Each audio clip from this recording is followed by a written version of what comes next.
Hi hello back to cooking blog. ഇന്ന് നമ്മൾ തയ്യാറാക്കാൻ പോകുന്നത് ഫിഷ് പൊള്ളിച്ചതാണ്. നല്ലപോലെ കഴുകി വൃത്തിയായ മീനിലേക്ക് 1/2 ടീസ്പൂൺ മുളക് പൊടി, 1/4 ടീസ്പൂൺ മഞ്ഞൾപ്പൊടി, 1/2 ടീസ്പൂൺ കുരുമുളക് പൊടി, 1/2 ടീസ്പൂൺ ഉപ്പും ചേർത്ത് നല്ലപോലെ ഇളക്കി യോജിപ്പിക്കുക. ഇത് ഒരു 15 മിനിറ്റ് മാഗ്നേറ്റ് ചെയ്യാൻ വെക്കുക.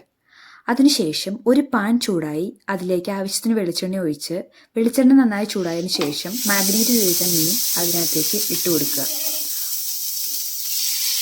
ഇത് ലോ ഫ്ലെയിമിലിട്ടാണ് ഫ്രൈ ചെയ്യേണ്ടത്. അങ്ങനെ ഫിഷ് മറച്ചിട്ട് കൊടുത്ത് രണ്ട് വശവും നല്ലപോലെ ഫ്രൈ ചെയ്തെടുക്കുക. ഇനി നമുക്ക് ഫിഷ് പൊള്ളിച്ചതിനുള്ള ഗ്രേവി തയ്യാറാക്കാം.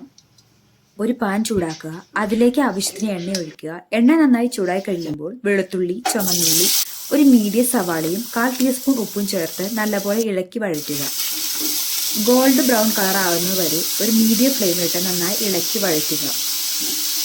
അതിനുശേഷം ഒരു തക്കാളി ചെറുതായി ചോപ്പ് ചെയ്തതും ആഡ് ചെയ്ത് നല്ലപോലെ ഇളക്കി വഴറ്റുക.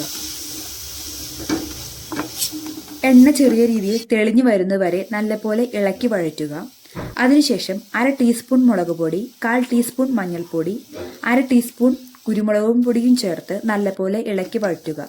പച്ചമണം മാറുന്നവരെ നല്ലപോലെ ഇളക്കി വഴറ്റുക. അതിനുശേഷം 1/2 ഗ്ലാസ് തേങ്ങയുടെ ഒന്നാം പാൽ ചേർത്ത് നല്ലപോലെ ഇളക്കി വഴറ്റുക. മീൻ പൊള്ളിച്ചതിൻ്റെ ഗ്രേവി ഇവിടെ തയ്യാറായിരിക്കുന്നു. അതിനുശേഷം വാഴയില രണ്ട് വശവും നല്ലപോലെ വാട്ടിയെടുക്കുക.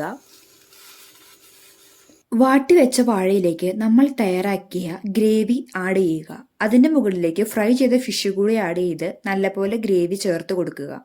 അതിനുശേഷം വാഴയില നല്ലപോലെ ഇത് കെട്ടിവെക്കുക. അതിനുശേഷം ഒരു പാൻ ചൂടാക്കി അതിലേക്ക് കുറച്ച് എണ്ണ തടവി കൊടുത്തതിന് ശേഷം ഫിഷ് പൊള്ളിക്കാനായി വെക്കുക.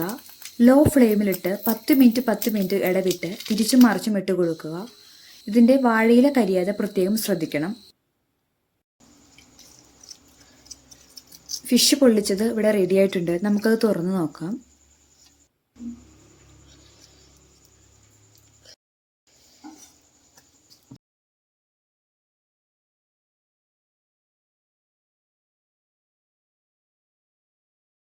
Thank you for watching. See you on next video.